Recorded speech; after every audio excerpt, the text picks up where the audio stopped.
The autumn air carried the scent of pine, and something else, something ancient and primal that made the fine hairs on my arms stand on end. Mist clung to the forest floor as I navigated between towering trees, their branches forming cathedral-like arches above me. My heartbeat echoed in my ears, drowning out the soft crunch of leaves beneath my boots. I was early, too early, but punctuality had been drilled into me since childhood. "Better to wait in silence than arrive with excuses," my grandmother used to say, her weathered hands pressing the small silver pendant into my palm. The pendant now hung around my neck, a talisman against my growing unease. I shouldn't have been there at all. The moonfall ceremony was reserved for those of significance, the alphas, the council members, the warriors. Not someone like me, invisible Ilara, the human liaison who organized schedules and took notes at meetings, a footnote in the pack's hierarchy. But Counselor Vega had fallen ill, and in his delirium had thrust his ceremonial invitation into my hands, muttering about representation and protocols before his mate ushered me out the door. The clearing appeared suddenly, a perfect circle of stone surrounded by 12 ancient oak trees.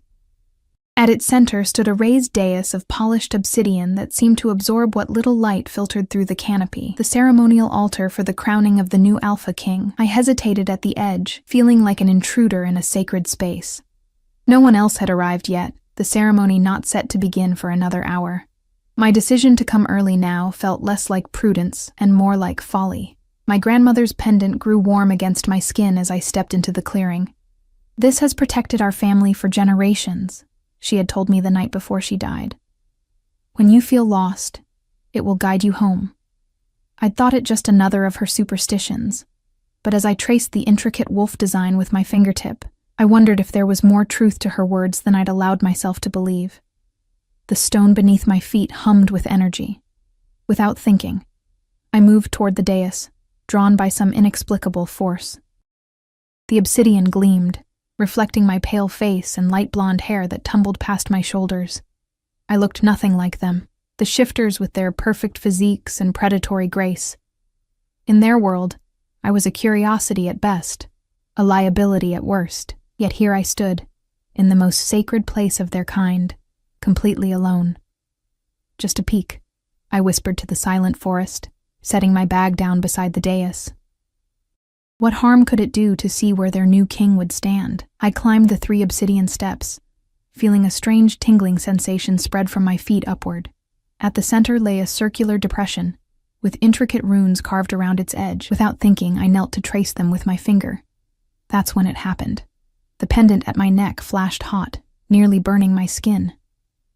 The runes beneath my fingertips ignited with silver light, spilling upward to envelop me in a column of shimmering energy. I tried to scream, but the sound caught in my throat as the light pulsed once, twice, 3 times, before sinking into my skin like water into parched earth. The clearing spun around me, trees blurring into a smear of dark green, and then silence. Perfect, absolute silence. I blinked, finding myself still kneeling on the dais. But something had changed. The air felt heavier, charged with potential, and I felt different. Power hummed through my veins like electricity, foreign yet somehow familiar. "What have you done?" The deep voice cut through the silence like a blade. I whirled around, losing my balance and sitting hard on the obsidian surface. At the edge of the clearing stood a man. No, not a man. Even from this distance, I could feel the barely contained power radiating from him. Tall and broad-shouldered, with midnight black hair and eyes that gleamed gold in the dappled light. Theron Blackclaw, Alpha of the Northern Territories, and the one who was supposed to become Alpha King today, the one whose place I had apparently just taken. His face contorted with rage as he stalked toward the dais, movements fluid and predatory. "Do you have any idea what you've done, human?" He spat the last word like a curse. The ceremonial binding can only happen once every 100 years. I scrambled to my feet, pulse racing. "I didn't mean to." "Silence!" His roar echoed through the trees, sending birds scattering into the sky. He reached the steps, and then stopped abruptly, As if hitting an invisible wall, confusion flickered across his features before his expression hardened again. You can't even comprehend what you've interfered with. The power you've stolen. I didn't steal anything, I protested, finding my voice despite the fear coursing through me. I just touched the runes, and then the pendant. His gaze dropped to the silver wolf hanging around my neck, and something like recognition flashed in his eyes. Where did you get that? Before I could answer, more voices reached us from beyond the trees. The ceremony attendees were arriving. Theron's jaw clenched as he glanced between me and the approaching sounds. We don't have time for this now. Stay on the dais, don't speak to anyone, and do exactly as I say. His voice had dropped to a dangerous whisper. If the other alphas discover what's happened, they'll tear you apart and challenge me for showing weakness. Do you understand? I nodded mutely, my mind racing to process the impossible situation. What did he mean by ceremonial binding? What power had I accidentally taken? The first of the guests entered the clearing, a tall woman with copper hair and sharp eyes that widened slightly at the sight of me on the dais. Behind her came others, all with the same predatory grace that marked them as shifters. Their curious gazes burned into me as they took positions around the circle. Alpha Blackclaw, the copper-haired woman acknowledged, with a slight inclination of her head. This is unexpected. Theron's expression revealed nothing as he turned to face her. Alpha Rivercrest. The ceremony has been adapted. Her eyes narrowed suspiciously. And the human? I felt rather than saw Theron's tension. The other alphas were watching us closely, sensing that something was amiss. My heart hammered against my ribs as I remembered Theron's warning about being torn apart if they discovered the truth. She is under my protection, Theron said, each word deliberate and heavy with authority. Alpha Rivercrest's eyebrows rose. Is she now? How interesting. Her gaze slid to me, calculating and cold. And does she have a name? This human who stands where only the Alpha King should be? I opened my mouth to respond, but Theron cut me off. Her name is irrelevant to you. What matters is that she's here by my decree. He moved to the base of the dais, positioning himself between me and the growing crowd. The old ways are changing today. That's why you've all been summoned. Murmurs rippled through the gathering. I could feel their unease, their suspicion, and something else. A strange awareness of their emotions that prickled at the edges of my consciousness. Was this part of what had happened when I touched the runes? The prophecy spoke of change, rumbled a massive shifter with silver streaking his dark beard, but not of humans interfering in sacred rites. The prophecy spoke of many things, Magnus, Theron replied smoothly, including signs that many chose to ignore. I stood frozen on the dais, trying to appear confident while panic threatened to overwhelm me. What prophecy? What signs? I was just in the wrong place at the wrong time. Or was I? My grandmother's pendant seemed to pulse against my skin, as if alive with secrets I had never been told. As the clearing filled with more shifters, I noticed a divide forming. Some stood closer to Theron, showing deference despite their confusion. Others clustered near Alpha Rivercrest, their postures challenging and eyes hostile. The air grew thick with tension. Perhaps, Alpha Rivercrest said silkily, before we proceed, your human should demonstrate why she deserves to stand where only the strongest of our kind has ever stood. Theron's shoulders tensed. She doesn't need to prove anything to you. Doesn't she? Rivercrest smiled, revealing teeth too sharp to be fully human. When every alpha here has fought and bled for the mere right to witness this ceremony? When some traveled across oceans just to honor the old ways? Her gaze locked with mine. What have you sacrificed, little human? Something stirred inside me, a warmth that spread outward from my chest to my fingertips. The runes on the dais began to glow faintly beneath my feet. Without understanding how or why, I knew what I needed to do. I've sacrificed belonging, I said, my voice stronger than I expected. I've lived between worlds, not human enough for my kind who fear what they don't understand, not wolf enough for yours who value only strength and bloodline. I touched the pendant at my throat. But perhaps that's exactly why I'm standing here. The clearing fell silent. Even Theron had turned to stare at me, something unreadable in his golden eyes. Alpha Rivercrest's smile faltered. Pretty words. But words don't make an alpha. No, I agreed, the warmth inside me growing stronger.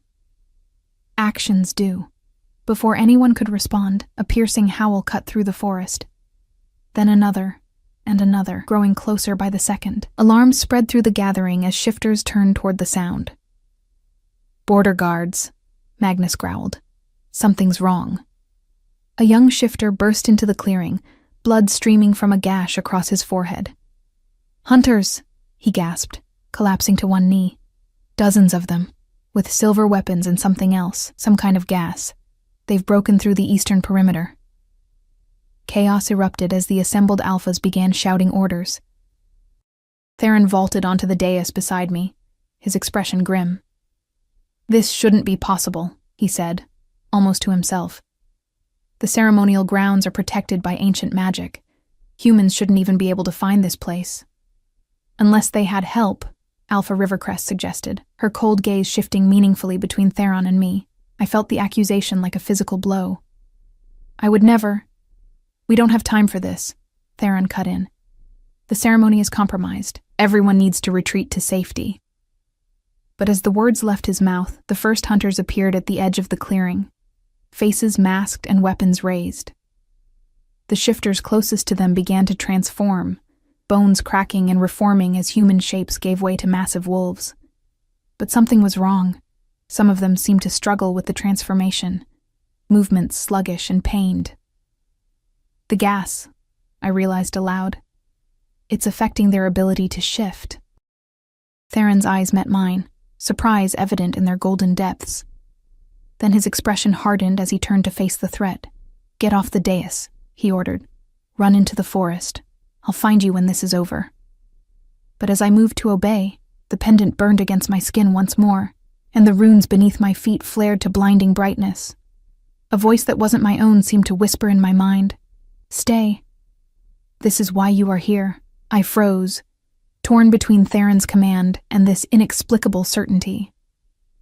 Around us, the battle had begun in earnest, snarls and screams filling the once peaceful clearing as hunters and shifters clashed. And in that moment of hesitation, I saw one of the hunters take aim at Theron's unprotected back. "Look out!" I cried, lunging forward without thought. Time seemed to slow as I collided with Theron's broad back, pushing him sideways just as something whistled past where he had stood. A dart embedded itself in the obsidian dais with a metallic ping, its needle-sharp tip glistening with a viscous blue liquid. "Silver nitrate," Theron growled, his eyes widening as he steadied me. "They're not just trying to capture, they're here to kill." Around us, the clearing had transformed into a battleground. Wolves lunged at masked hunters, while others struggled against the effects of the strange gas that hung in patches of greenish mist. Those caught in it moved sluggishly, their shifts incomplete, grotesque hybrids of human and wolf frozen in painful transition. "We need to get you out of here," Theron said, his hand closing around my upper arm. But as he tried to pull me from the dais, an invisible force repelled him, sending him stumbling backward. Confusion flashed across his face. "What the—" "I can't leave," I realized, the certainty settling into my bones. "The ceremony. It's not complete." The runes beneath my feet pulsed with silver light that matched the rhythm of my heartbeat. Theron's expression darkened. "The ceremony is the least of our concerns right now." A hunter broke through the defensive line of wolves, sprinting toward the dais with a blade in hand. Without hesitation, Theron whirled to intercept him, movements too fast for human eyes to track. There was a sickening crunch as his fist connected with the hunter's sternum, sending the man flying backward into a tree. "I need to finish what I started," I insisted, kneeling to press my palms against the glowing runes. Something inside me recognized their meaning now. Protection, strength, unity. Pieces of an ancient puzzle that my mind couldn't fully comprehend, but my body somehow remembered. "I think I can help." "You've done enough," Theron snapped, his attention split between me and the battle raging around us. A massive silver-furred wolf, Magnus in his shifted form, took down 2 hunters at once, powerful jaws clamping around a gas canister before it could release its contents. But for every hunter neutralized, more seemed to emerge from the trees. "Trust me," I said, meeting his golden gaze. "Please." Something in my expression must have reached him, because after a moment's hesitation, he gave a terse nod. Do what you need to do. I'll keep them off you. He turned away, positioning himself at the edge of the dais like a sentinel. His form blurred and expanded, clothes shredding as midnight black fur rippled across massive muscles. Where Theron had stood was now an enormous wolf, easily twice the size of Magnus, with eyes that burned like molten gold. The sight stole my breath, terrifying and magnificent in equal measure. Forcing myself to focus, I pressed my hands harder against the runes, willing them to reveal their secrets. The pendant at my throat grew hotter, and suddenly, understanding flooded through me like a breaking dam. These weren't just symbols of power. They were conduits for something ancient that had existed long before shifters or humans had drawn their arbitrary boundaries. I closed my eyes, letting instinct guide me. Words in a language I'd never learned spilled from my lips, resonating with the energy that hummed beneath my fingers. With each syllable, the light from the runes grew stronger, spreading outward from the dais in concentric circles that rippled across the ground like water. Where the light touched, the sickly green mist dissipated. Shifters caught mid-transformation gasped as their bodies responded once more to their will, completing their shifts into powerful wolves or returning to human form. The hunters faltered, confused by the sudden reversal of their advantage. Through some new sense I couldn't explain, I felt the moment when Alpha Rivercrest noticed what was happening. Her copper-haired wolf form paused in its attack, intelligent eyes fixing on me with something like wonder and calculation. The effort of channeling the rune's power was taking its toll. My muscles trembled with exertion, sweat beading on my forehead despite the cool autumn air. But I couldn't stop now. The light had reached the edges of the clearing but needed to push further, to form a barrier that would keep the remaining hunters at bay. A howl of pain cut through my concentration. Theron was surrounded by 3 hunters who had somehow breached his defense, one of them wielding what looked like an electrified staff that crackled with blue energy. Even in his magnificent wolf form, the weapon clearly caused him agony. Anger surged through me, hot and unfamiliar. Without thinking, I directed the next pulse of energy toward them. The silver light lashed out like a whip, knocking the hunters away from Theron with enough force to send them skidding across the ground. They didn't get up. Theron's golden eyes met mine, surprise evident even in his wolf features. I gave him a shaky smile before returning to my task, forcing the barrier outward with renewed determination. The words flowed faster now, my voice growing stronger with each phrase. The pendant at my throat no longer burned but sang, its energy merging with the runes to create something greater than either alone. With a final surge that nearly drained me completely, the silver light expanded outward like a shockwave, sweeping through the forest beyond the clearing. Distant shouts of alarm told me it had reached the hunters' reinforcements. The barrier solidified, a dome of shimmering energy that arched high above the treetops. I sagged, suddenly exhausted. The immediate danger had passed, but I could feel the hunters testing the barrier, searching for weaknesses. It would hold, for now. The clearing had grown quiet, save for the pained whimpers of injured shifters and the occasional growl as wolves circled fallen hunters, preventing their escape. Many of the shifters had reverted to human form, some helping wounded companions, while others secured their captives.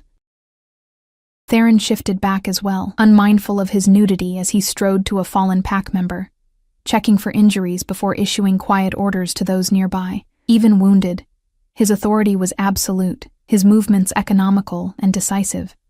I couldn't help but stare, understanding for the first time why he had been chosen to become Alpha King. "Impressive," said a cool female voice beside me. I startled, turning to find Alpha Rivercrest had approached the dais. She had shifted back to human form, and somehow had already dressed in a simple shirt and pants. Her copper hair hung loose around sharp features that gave nothing away. "I didn't know what I was doing," I admitted, too tired to lie. "Didn't you?" Her head tilted slightly. "That pendant isn't just jewelry, and I think you know it." Her gaze moved to Theron, who was now approaching us with purpose in his stride. Someone had handed him pants, though his chest remained bare, revealing a nasty burn where the electric staff had struck him. "The question is, does he know what you are?" Before I could respond, Theron reached us, his expression thunderous. Get away from her, Rivercrest, the female alpha smiled thinly. Just having a friendly chat with your, what is she exactly? Not your mate. I'd smell the bond. Not your emissary, since no one seems to know her. Certainly not your equal, her eyes narrowed. Yet she stands where you should be, commanding magic that hasn't been seen in generations. The only thing you need to know, Theron said, his voice dangerously soft, is that she's under my protection. So you keep saying. Rivercrest's gaze returned to me, assessing. But protecting her from what? Us? Or the truth about what she carries around her neck? Theron tensed, but I laid a hand on his arm, surprised by my own boldness. I want to hear what she knows. His golden eyes searched my face before he gave a reluctant nod. Speak then, Rivercrest, but choose your words carefully. The copper-haired alpha circled the dais slowly, reminding me of a predator sizing up its prey. That pendant bears the mark of the lunar priestess, a bloodline thought extinct for centuries. They were keepers of the old magic that bound our kind to the moon's cycles, before alphas took control through strength alone. She paused, watching my reaction. They were hunted to extinction, or so we believed, when they prophesied that a human would one day unite the packs under a new covenant. The pendant seemed to pulse with each word, as if confirming her story. Memories of my grandmother flashed through my mind, her strange habits of disappearing during full moons, her cryptic warnings about my heritage, the bedtime stories about wolves and magic that had seemed like fairy tales. That's nothing but old superstition, Theron dismissed, though something in his tone suggested he wasn't entirely convinced. Is it? Rivercrest gestured to the barrier still shimmering around us, to the hunters now secured by the shifters. Would you like to explain how else a human managed to activate the ceremonial runes and create a barrier that even our strongest alphas couldn't summon? How she knew exactly what the hunters were using against us? Why they chose today, of all days, to attack? I swallowed hard, pieces falling into place with terrible clarity. They knew about the ceremony. They were waiting for all the alphas to gather in one place. Rivercrest inclined her head. And how would humans know about our most sacred ritual unless someone told them? Someone who knew our ways, our vulnerabilities. You're accusing me of betrayal? I couldn't keep the outrage from my voice. I just saved your lives. Perhaps that was always the plan, she suggested silkily. Orchestrate an attack, then position yourself as the savior. Quite clever, really. The perfect way to infiltrate the highest levels of our society, Theron growled, the sound rumbling from deep in his chest. Enough, Rivercrest. If the human was working with the hunters, why would they try to kill her along with us? Did they? Rivercrest raised an eyebrow. I saw many attacks on shifters, but none aimed directly at her until after she started her little light show. Doubt crept into my mind like poison. The hunter who had aimed at Theron, had he truly been targeting him or me? Had I misread everything? The lunar priestess was said to carry the blood of both human and wolf. Rivercrest continued relentlessly. But the power of neither. A bridge between worlds, but belonging to none. Sound familiar? The words struck too close to what I'd said earlier, about not belonging to either world, but how could she know what I'd felt my entire life? My grandmother was just a human, I said, but even as the words left my mouth, I knew they weren't entirely true. There had always been something different about her. Something wild and unknowable that emerged in unguarded moments. Rivercrest smiled, satisfaction glinting in her eyes. Was she? Then why did she give you that pendant? Why are you here today when the stars align for the first time in a century? Coincidence? That's enough, Theron cut in, placing himself between us. Whatever she is or isn't doesn't change our immediate situation. We have hunters to deal with, wounded to tend, and a barrier that won't hold forever. His practical concerns grounded me, pulling me back from the spiral of questions Rivercrest had set spinning in my mind. He was right. The danger wasn't over. The barrier I'd created was already weakening as my energy ebbed, the silver light flickering in places. The ceremonial binding isn't complete, I said quietly. That's why I couldn't leave the dais. The power needs to be channeled properly, or it will dissipate. Theron turned to me, surprise evident in his expression. How do you know that? I touched the pendant, feeling its steady warmth. No. Rivercrest's eyes gleamed. The priestess speaks.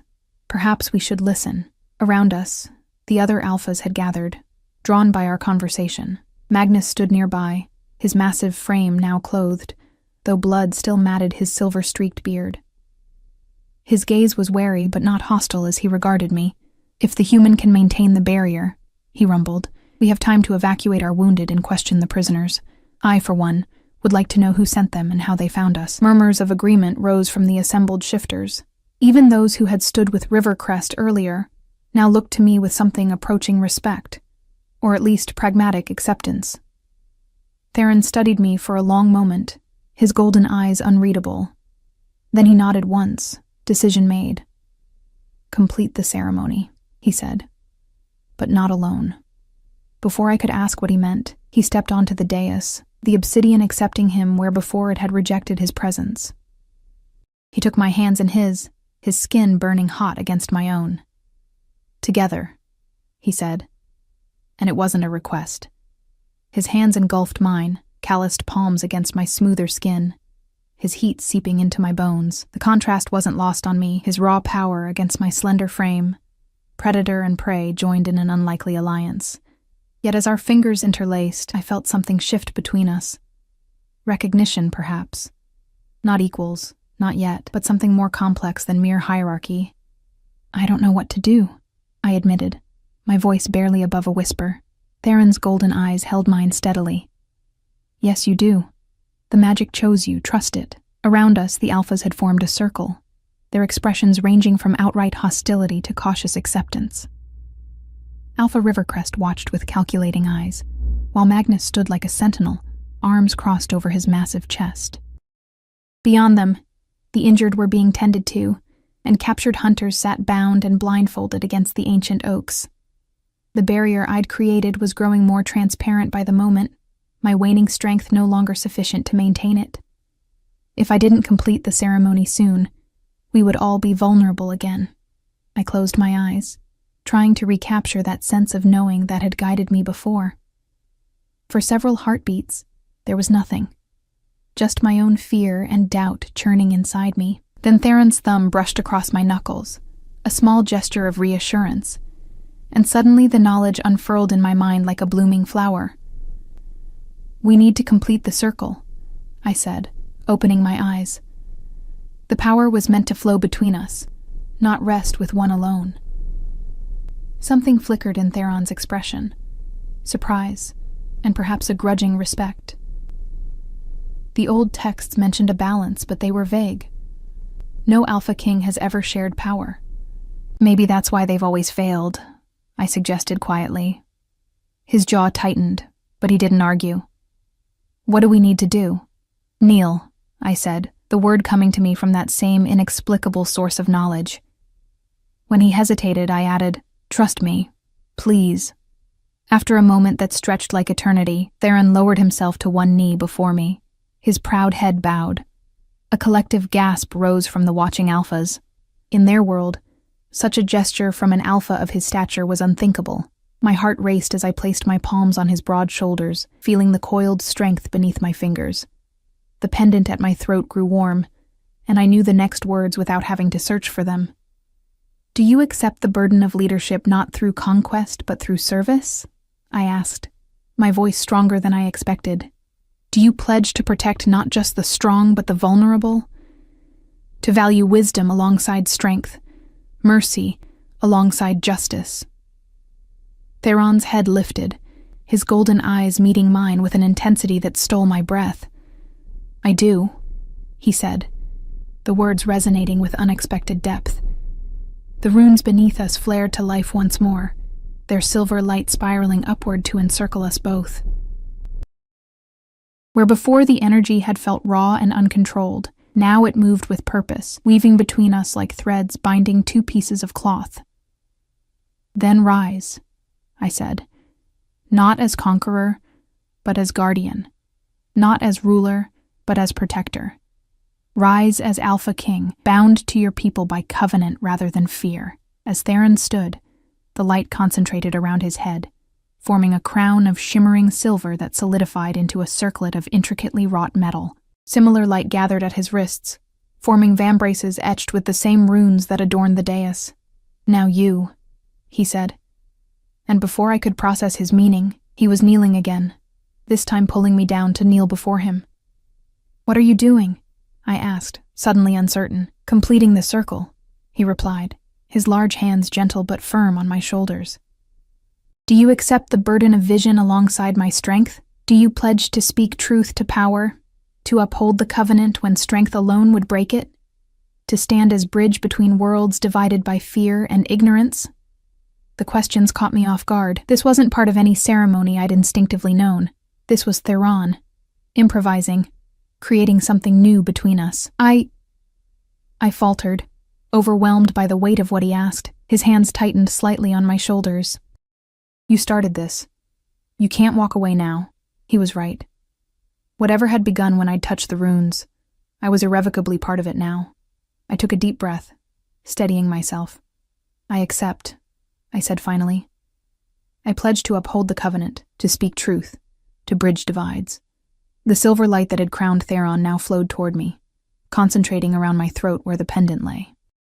When it receded, the simple wolf design had transformed into an intricate medallion that seemed to capture moonlight within its silver curves. "Rise," Theron said, echoing my earlier words. "Not as servant, but as counsel. Not as subject, but as voice. Rise as lunar priestess, reborn to guide what force alone cannot lead." As I stood, I felt the completed circuit of energy flow between us, his strength into my insight, my vision into his power. The barrier around the clearing surged with renewed force, its shimmering surface now solid and impenetrable. A hush had fallen over the assembled alphas. Even Rivercrest seemed momentarily stunned into silence. Then Magnus stepped forward, dropping to one knee before Theron. "My Alpha King," he said, head bowed in submission. "The North acknowledges your claim and your covenant." One by one, the other alphas followed suit, some eagerly, others with obvious reluctance. Last was Rivercrest, who knelt with deliberate slowness, her copper hair falling forward to hide her expression. "The East acknowledges your claim," she said, each word precisely measured, "and will hold you to your covenant." When she raised her head, her eyes locked not on Theron but on me, a silent warning in their depths. I had the unsettling feeling that while others saw the ceremony as an end, Rivercrest viewed it as merely a beginning. The formal acknowledgments complete, the circle broke into activity once more. The wounded needed transport, the hunters required secure containment, and the ceremonial grounds, now violated by human intruders, needed cleansing. Throughout it all, Theron issued commands with quiet authority, the silver crown gleaming against his dark hair. I stood on the dais, suddenly uncertain of my place now that the immediate crisis had passed. The pendant, no, medallion, felt heavy against my skin, a physical reminder of responsibilities I didn't fully understand. My mind whirled with questions about my grandmother, about the lunar priestesses Rivercrest had mentioned, about my own identity. "You should eat something," said a gruff voice beside me. I turned to find Magnus offering a small package wrapped in leaves. His massive frame seemed less intimidating now, his expression almost paternal as he nodded toward the food. "Dried venison and berries," he explained. "Not much, but it will help restore your strength. Using old magic takes a toll on the body." I accepted the package gratefully, only now realizing how famished I was. "Thank you," I said, unwrapping the simple meal, "for this and for supporting the ceremony." Magnus grunted. "I support what works. That barrier you created saved lives today, including mine." He glanced toward where Theron stood deep in conversation with several warriors. "And he's a good wolf. Strong but not cruel. The packs could do worse for a king." I chewed a piece of the dried meat, savoring its rich flavor. "You don't seem as surprised as the others about whatever I am." A smile creased his weathered face. "I'm old enough to remember the stories my grandmother told about the lunar priestesses. Not all alphas wanted them gone, you know. Some of us understood the need for balance." What happened to them?" I asked, the question that had been burning since Rivercrest's revelation. Magnus's expression darkened. War, he said simply. A alpha named Dracon rose to power in the south, preaching that wolves should rule by strength alone. He saw the priestesses as a threat to natural order, claiming their human blood weakened our kind, that their magic was an abomination. He sighed heavily. Many believed him. The priestesses were hunted, their temples destroyed, their bloodlines extinguished, or so we thought. I touched the medallion at my throat, thinking of my grandmother and her secrets. I never knew. She never told me. She was protecting you, Magnus said gently.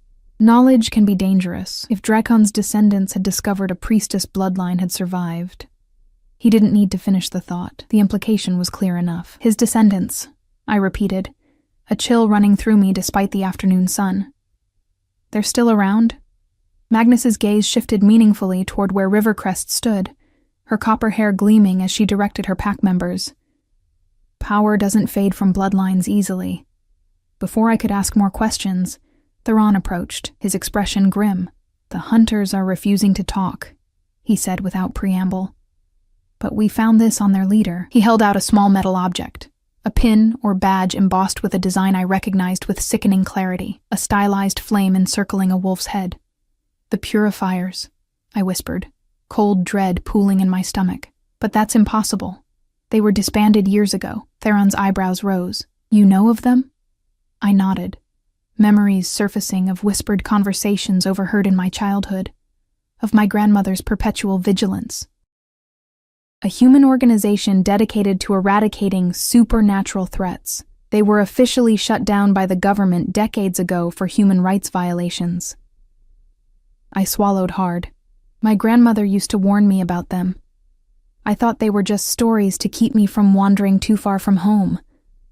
They're very real, Theron said grimly, and apparently still active. And now very aware of your existence, Magnus added, his tone somber. The implications crashed over me in waves. If the purifiers knew about the ceremony, about the Alpha's gathering, about me. My apartment, I said suddenly, panic rising. My job, my friends, everything about my life is traceable. If they're looking for me, they won't find you, Theron cut in firmly, because you won't be going back. I stared at him, momentarily speechless. What do you mean I won't be going back? My whole life is compromised, he finished. You've been bound to the covenant now. The medallion marks you as clearly to those who know what to look for as my crown marks me. And unlike me, you can't shift to defend yourself. So I'm just supposed to abandon everything? My job, my home, your life, he said bluntly. Yes, at least until we eliminate this threat.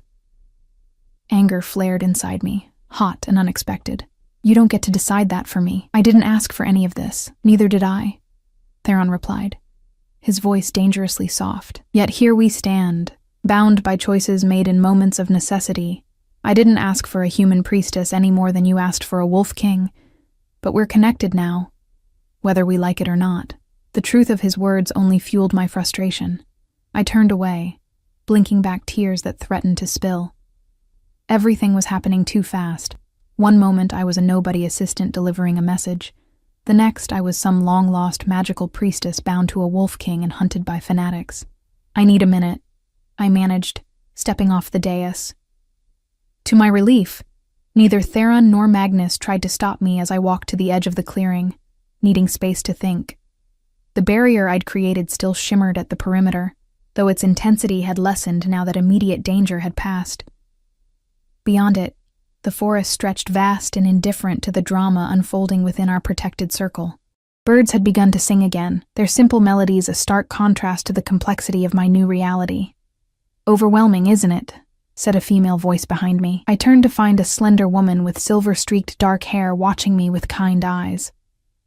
Unlike the other shifters whose powerful builds marked them as predators even in human form, she had an almost delicate appearance. I'm Nessa, she said, offering a small smile. Magnus's mate, Ilara, I replied, realizing it was the first time I'd properly introduced myself to any of them. I know, she said simply. Everyone knows who you are now, priestess. I winced at the title. I'm not sure what I am anymore." Nessa's smile deepened with understanding. Few of us are, at crucial moments. Titles are just words others use to make sense of us.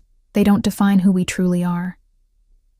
She glanced back toward where Theron stood, now surrounded by a group of warriors planning their next move. "He's not handling this well either, you know." I followed her gaze, noting the tension in Theron's shoulders, the carefully controlled expressions as he issued orders. "He seems perfectly composed to me." Nessa laughed softly. "That's because you don't know how to read him yet. See how he keeps touching the crown? How he stands slightly apart even when surrounded? He's as disoriented as you are. He's just had decades more practice hiding it." I hadn't noticed those details, but now that she pointed them out, I could see the signs of Theron's discomfort. Somehow, knowing that the powerful Alpha King was also struggling made my own situation slightly more bearable. "What happens now?" I asked, the question that had been circling my mind since the ceremony. Nessa's expression grew serious. "Now you both learn to navigate a new reality. The old ways are stirring, Alara. Magic long dormant is awakening, and not everyone will welcome its return." As if to punctuate her words, a commotion broke out across the clearing. One of the captive hunters had somehow broken free and was running straight toward us, a silver blade gleaming in his hand. Before I could even react, Nessa shoved me aside with surprising strength, placing herself between me and the attacker. The hunter's blade slashed downward, catching Nessa across the shoulder. She cried out in pain but didn't fall, instead shifting smoothly into a sleek gray wolf that lunged at the attacker's throat. Across the clearing, I heard Magnus's roar of rage as he spotted his mate in danger. Everything happened at once then. Magnus charging toward us, Theron breaking into a sprint, other shifters converging from all directions. But they were too far away, and the hunter had another weapon already drawn. A gun that he aimed directly at me. Time seemed to slow as I stared down the barrel, my body frozen in shock. In that stretched moment, the medallion at my throat flared with heat, and without conscious thought, I raised my hand in a defensive gesture. Silver light erupted from my palm just as the gun fired. The bullet never reached me. It hung suspended in a cocoon of silver light mere inches from my face. Vibrating with lethal potential, I stared at it in disbelief, my outstretched hand trembling with the effort of maintaining whatever force had stopped its deadly trajectory. The hunter's eyes widened in shock, his finger squeezing the trigger again. Another bullet joined the first, trapped in the same shimmering barrier. Then another, and another, until his gun clicked empty and his face contorted with fear. "What are you?" he whispered, backing away. I had no answer for him. I was asking myself the same question. Before the hunter could retreat further, a massive black shape hurtled into him, sending him crashing to the ground. Theron pinned the man beneath his weight, teeth bared in a snarl that promised death. For a terrifying moment, I thought he would tear out the hunter's throat, but instead he shifted back to human form, maintaining his grip on the struggling man.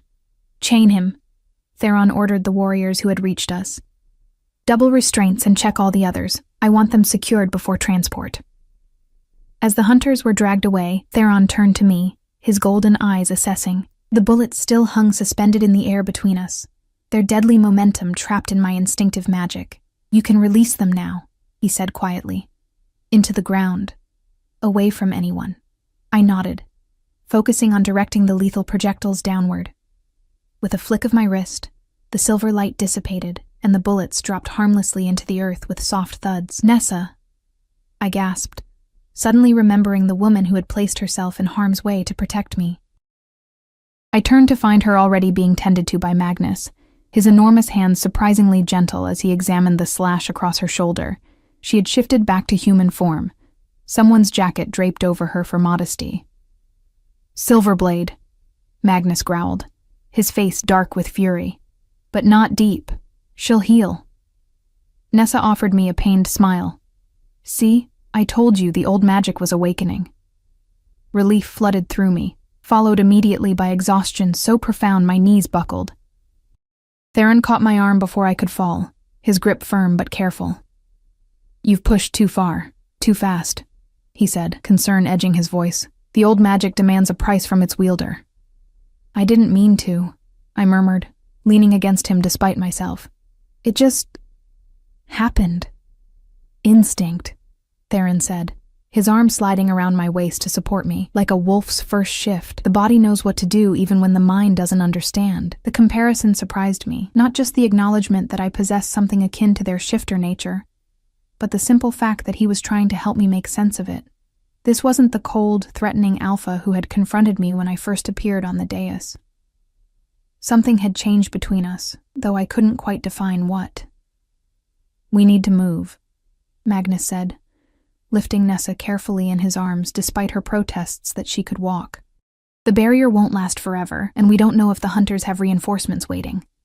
Theron nodded, his expression grim. The ceremonial site is compromised. We'll need to split up. Make it harder for them to track us. He glanced down at me. She comes with me to the Northern Territory. It's the most defensible, and my pack is largest. Part of me wanted to object to being discussed as if I weren't present. But fatigue had dulled my indignation. Besides, he wasn't wrong. I needed protection, and his territory was likely the safest place for me now. The priestess should formally meet all packs, Rivercrest said, approaching our group with soundless grace. Her copper hair was now braided tightly, and she had changed into clothing more suited for travel. It's traditional. Theron's arm tightened slightly around my waist. Traditions can wait until the threat is contained. Rivercrest's smile didn't reach her eyes. Of course.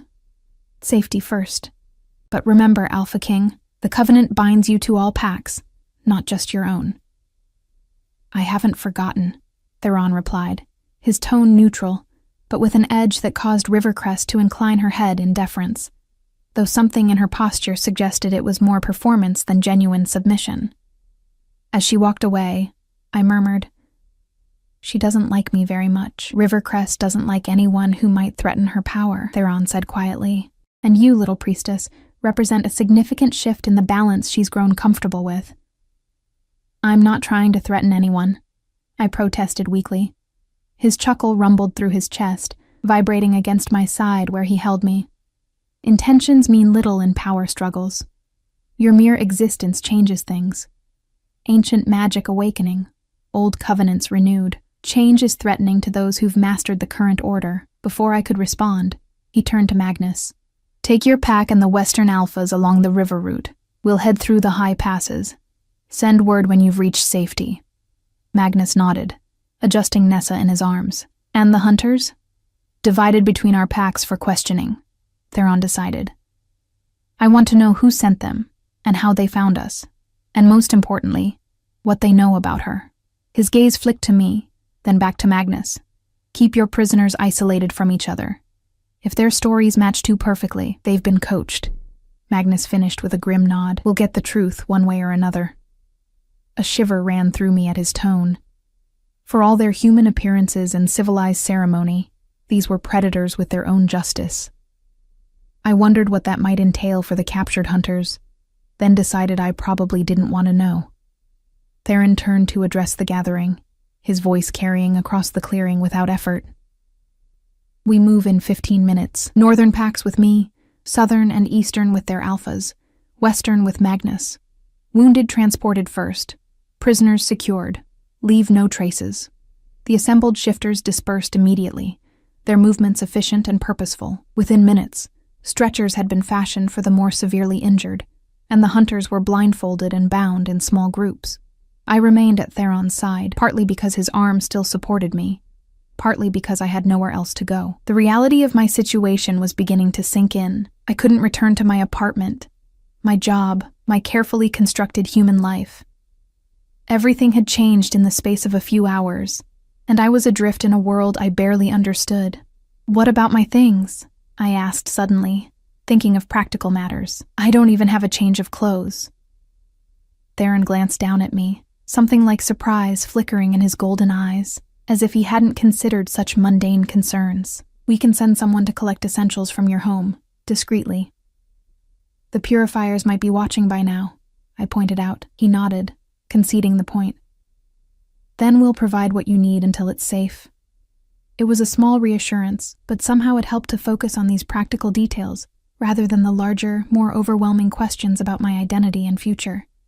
One step at a time, as my grandmother used to say when problems seemed insurmountable. My grandmother. The thought of her brought a fresh wave of confusion and loss. Had she known this would happen? Had she been preparing me all along with her cryptic warnings and the pendant, now medallion, that marked me as something more than human? She knew, I said aloud, the realization crystallizing. My grandmother knew what I was, what would happen. Theron didn't ask who I meant. He simply waited for me to continue, his silence a kind of patience I hadn't expected from him. All those stories about wolves and magic, the warnings about strangers, teaching me to read the stars and phases of the moon. I touched the medallion at my throat. She was training me, in her way, preparing me for this, even though she never said it directly. She was protecting you, Theron said quietly. Knowledge can be dangerous, especially for a child. If you'd spoken of these things to the wrong person, the purifiers might have found me sooner, I finished, understanding dawning.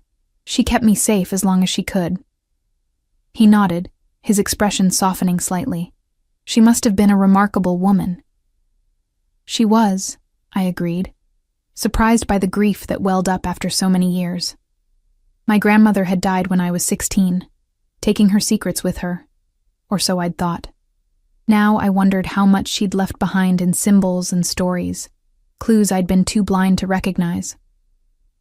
A young shifter approached, interrupting my thoughts. The scouts report no hunter activity beyond the barrier, Alpha King. But they found these. He held out several small metal devices that resembled miniature satellite dishes. Theron took one, examining it with a frown. Signal jammers, he said. Designed to interfere with cell phones and radios. They were making sure we couldn't call for help. A coordinated attack, I murmured, the implications chilling. They've been planning this for some time. Theron crushed the device in his hand, metal crumpling like paper in his grip. Which means they'll have contingencies for failure. We need to move, now. He turned to the young shifter. Tell everyone we leave immediately. No delays. As the messenger hurried away, Theron released my waist only to take my hand, his large fingers enveloping mine. Can you walk? I nodded, though I wasn't entirely certain. The medallion had grown warm against my skin again, somehow replenishing some of my depleted energy. I'll manage. He studied me for a moment, doubt evident in his expression, before nodding. Stay close to me. The mountain paths are treacherous even in daylight. The barrier I'd created was beginning to flicker more noticeably now, portions becoming transparent before solidifying again. Whatever power had fueled it was fading. Whether because of my exhaustion or simply the passing of time, I couldn't tell. Theron led me through the clearing, past groups of shifters making final preparations for departure. Some nodded respectfully as we passed, while others watched with barely concealed curiosity or suspicion. I was acutely aware of how I appeared to them. A human woman holding their Alpha King's hand, wearing a medallion of ancient power I barely understood. At the edge of the clearing, Theron paused, looking back at the obsidian dais where everything had changed. The runes were dormant now, their silver light extinguished, but I could still feel their power echoing through me like the memory of music. It wasn't supposed to be like this, he said. So quietly I almost missed it. How was it supposed to be? I asked. He turned to me, his golden eyes unreadable, a simple ceremony, an acknowledgement of strength and dominance. A clear hierarchy with me at its peak. His gaze dropped to our joined hands. Not this complexity, this covenant neither of us fully understands. The admission of uncertainty surprised me. Theron had seemed so assured, so commanding, even when adapting to the chaos I'd inadvertently caused. I'm sorry, I said, meaning it. I never intended to disrupt your world. A wry smile touched his lips. And yet here we are. He squeezed my hand gently before releasing it. Come. We have a long journey ahead. The northern pack moved like shadows through the forest, their pace swift but measured to accommodate the wounded and me. Theron remained at my side, occasionally steadying me when my foot slipped on the increasingly steep terrain. We spoke little, both lost in our own thoughts and focused on the path ahead. As twilight deepened into night, the temperature dropped sharply. My thin jacket, suitable for the mild autumn day I'd expected, provided little protection against the mountain chill. I tried to hide my shivering, but nothing escaped Theron's notice. Without a word, he shrugged out of his leather jacket, somehow acquired during our preparations to leave, and draped it around my shoulders. The warmth of his body lingered in the material, and his scent enveloped me. Pine, wood smoke, and something wilder that I couldn't name. "Thank you," I murmured, pulling it closer around me. He nodded, seemingly unaffected by the cold, despite now wearing only a thin black t-shirt. Shifter metabolism, I guessed. Another difference between us. The path grew steeper, winding between massive boulders and along narrow ledges that made me grateful for the nearly full moon illuminating our way. Some of the shifters had taken wolf form, scouting ahead or ranging along our flanks as sentries. Others remained human, carrying supplies or supporting injured comrades. "How much further?" I asked after what felt like hours of climbing. "We'll rest at the high pass," Theron replied, his voice low. "There's a shelter there, basic, but defensible. We'll continue to the territory stronghold tomorrow." Relief flooded through me at the prospect of rest. Though the medallion had restored some of my energy, exhaustion was steadily creeping back, making each step an effort of will. As we rounded a bend in the path, the trees thinned, revealing a vast panorama of mountains stretching to the horizon, silver-tipped with moonlight. Despite my fatigue, I gasped at the beauty of it. "The Northern Territories," Theron said, a note of pride in his deep voice. "My home." "It's magnificent," I breathed, understanding better why he fought so fiercely to protect it. A faint smile touched his lips. "Wait until you see it in daylight. The forests stretch for hundreds of miles, old growth that's never known human axes. Lakes so clear you can see straight to the bottom even at their deepest points. And game so plentiful we never go hungry." There was something almost boyish in his enthusiasm, a glimpse of the wolf beneath the Alpha King's controlled exterior. It was endearing, in a way I hadn't expected. The moment was shattered by a distant howl. Urgent. Warning. Theron stiffened, head turning sharply toward the sound. Another howl answered, then another, creating a chorus of alarm that echoed between the peaks. "What is it?" I asked, dread pooling in my stomach. "Hunters," Theron growled, his eyes flaring with gold fire in the darkness. "They've found us." "How?" I whispered, panic rising as I scanned the darkened slopes. The barrier should have hidden our trail.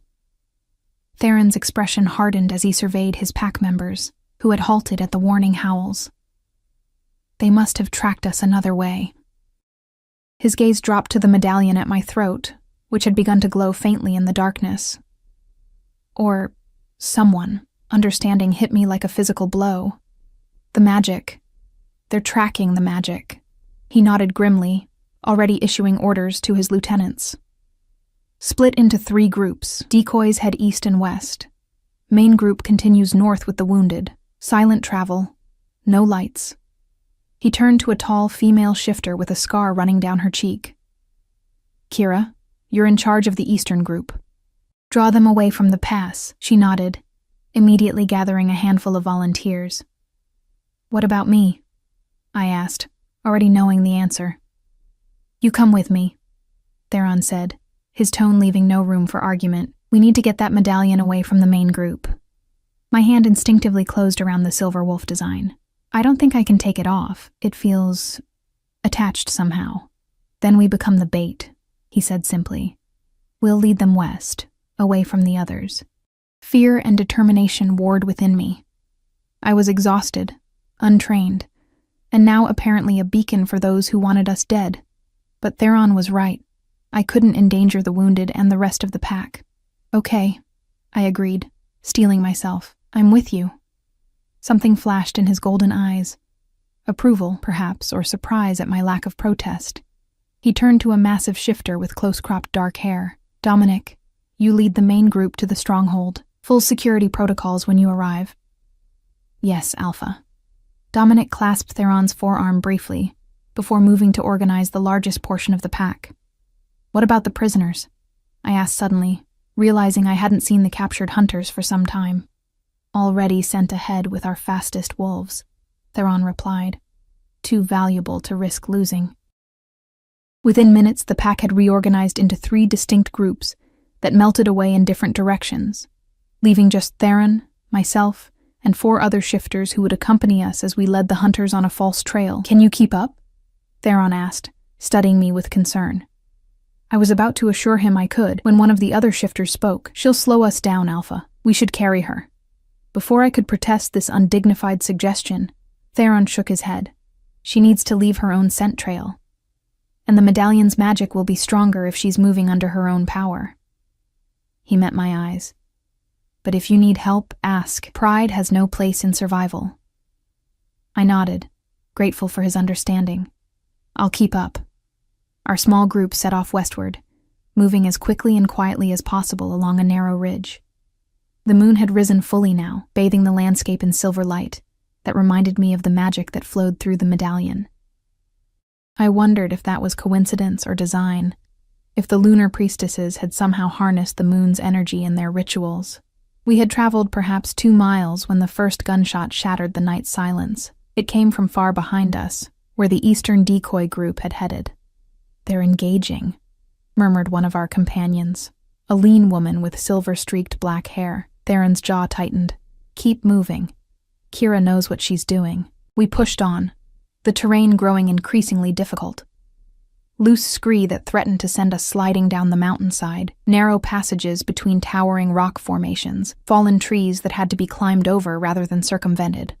My muscles screamed in protest, and my lungs burned in the thin mountain air, but I forced myself forward, aware that lives depended on our success.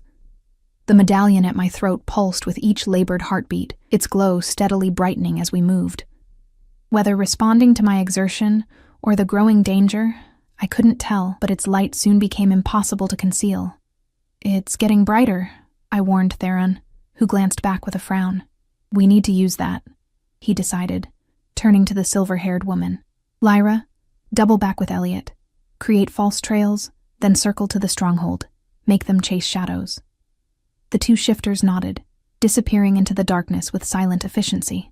"Nero, Reed, flank us at 50 yards. If you spot hunters, howl once and engage only if necessary. Priority is leading them away from the main group." The remaining 2 shifters melted into the forest, leaving Theron and me alone on the narrow path. "Now," Theron said, taking my hand. "We run." What followed was the most grueling physical challenge of my life. We abandoned the path, cutting straight across the mountainside, using game trails that seemed invisible until we were upon them. Theron set a pace that pushed me to my absolute limit, his hand often the only thing keeping me upright when my foot slipped or my strength faltered. The medallion grew hotter against my skin, its light now bright enough to cast shadows among the trees.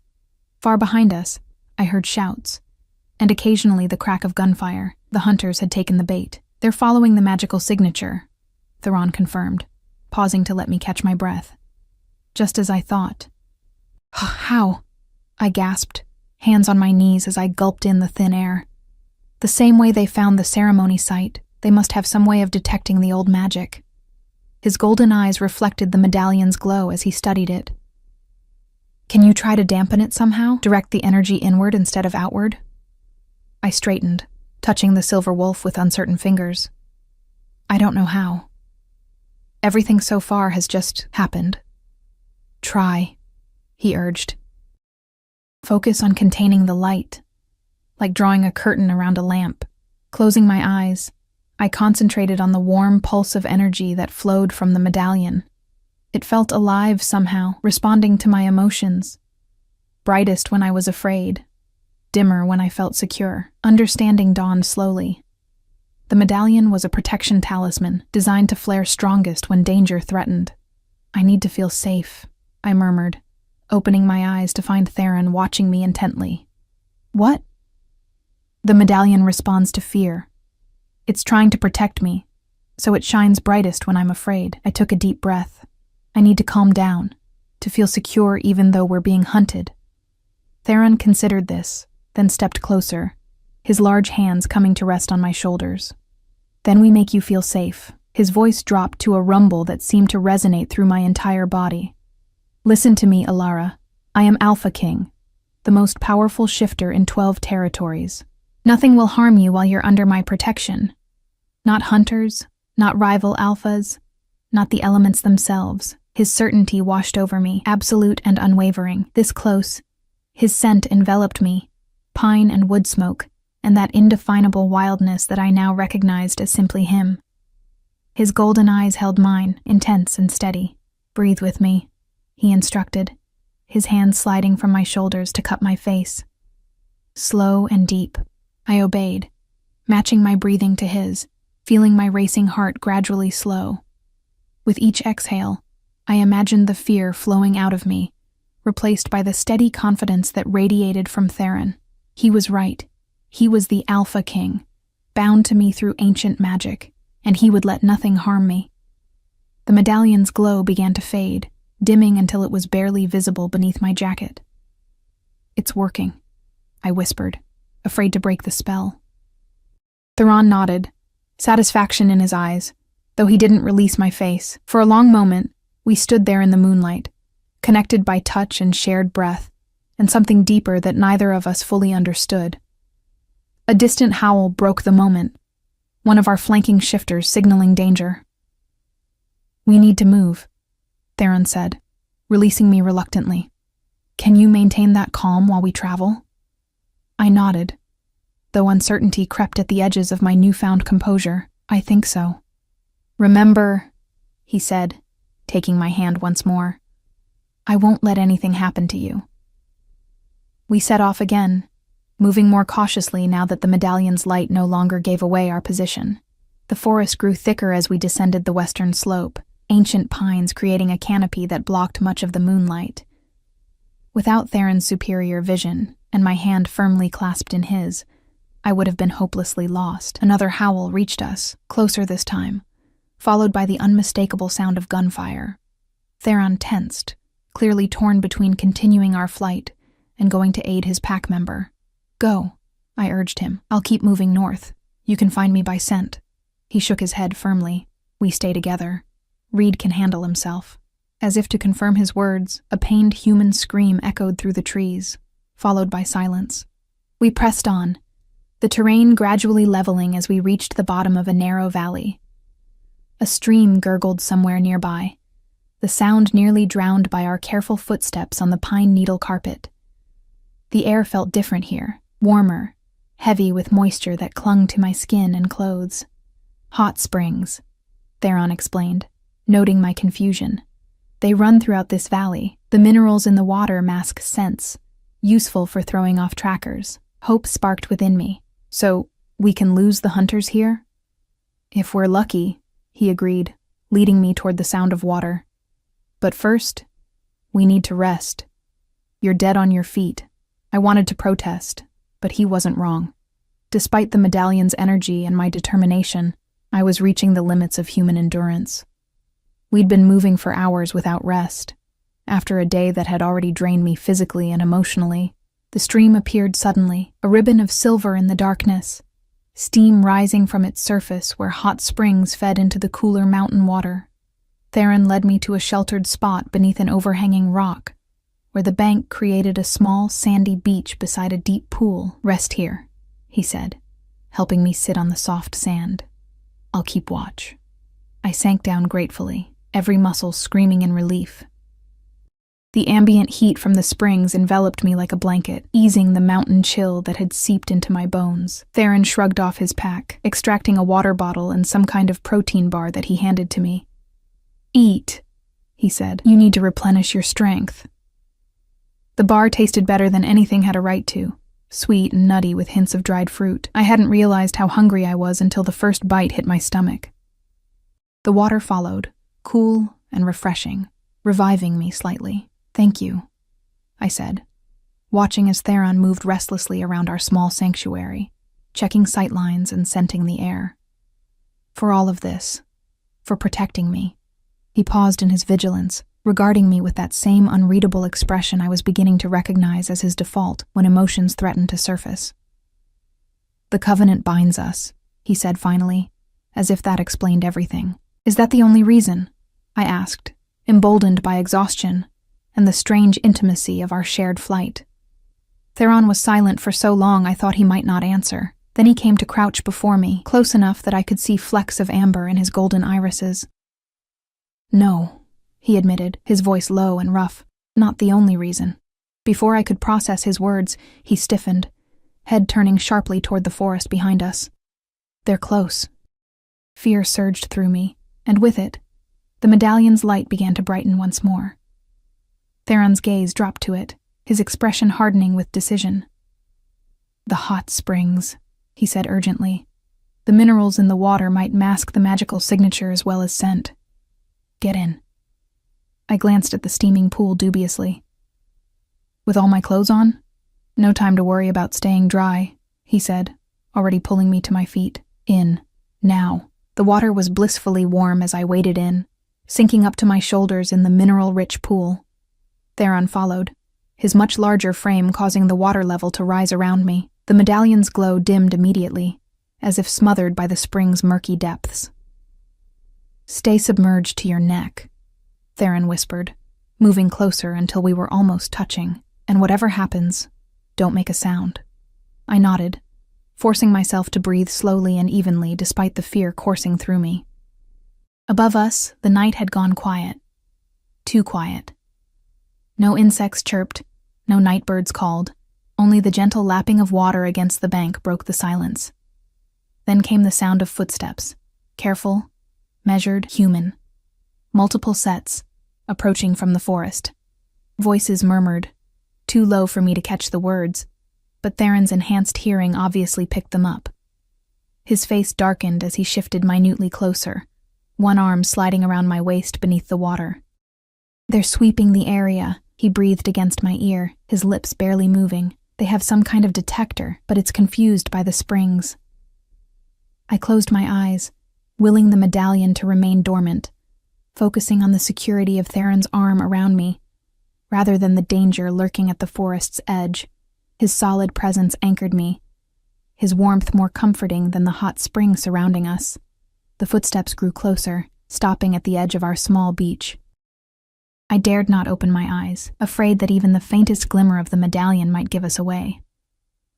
Theron's arm tightened fractionally around me, drawing me closer until my back pressed against his chest, my head tucked beneath his chin. A beam of light swept over the pool, playing across the steaming surface before moving on. One of the hunters spoke, his voice carrying clearly across the water. "Signal's gone. Whatever they're using to track her, it doesn't work near these springs." "Fan out," replied another voice, harsh with authority. "They can't have gone far. The king will be protecting her. He's the primary target now. Primary target." The words chilled me despite the warm water. They weren't just after me. They wanted Theron dead. The hunters moved away, their footsteps fading as they continued their search elsewhere. Still, Theron didn't release me, his body remaining tense and alert for what felt like eternity. Finally, he relaxed slightly, his breath warm against my hair. "They've moved on," he murmured. "But they'll be back. We need to keep going." I turned in his arms, facing him in the dim moonlight that filtered through the trees. "They're hunting you specifically." His expression remained impassive, but his eyes betrayed a flash of something, concern, not for himself, but for me. "I'm the Alpha King. Of course I'm their primary target." "It's more than that," I insisted. The way they spoke, it was personal. Theron sighed, a rare display of weariness. "The Purifiers have always targeted shifter leadership. Cut off the head and the body falls. That's their strategy. With me gone, the packs would fracture, making them easier to hunt down individually." "And with me?" I asked quietly. "What do they want with a lunar priestess they didn't even know existed until today?" His gaze dropped to where the medallion lay submerged between us, its power temporarily subdued by the mineral-rich waters. "You represent something they thought they'd eradicated centuries ago.